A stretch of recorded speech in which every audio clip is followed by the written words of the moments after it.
Väga oluline pool on turvavöö. Turvad saab õigesti ja valesse ajale panna.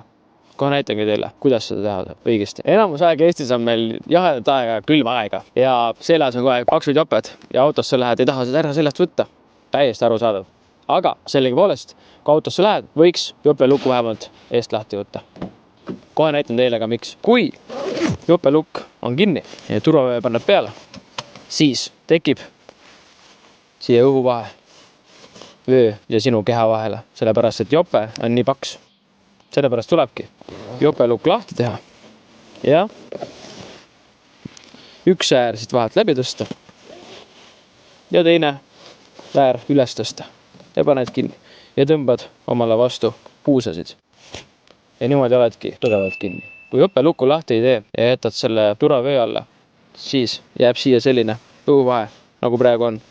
Vähemalt 2 näpumaab siia vahele ja see maa on juba ohtlik maa, kui toimub avarii. Ehk siis alati jope ääred välja, pingutad ära ja ilusti vastu puusasid.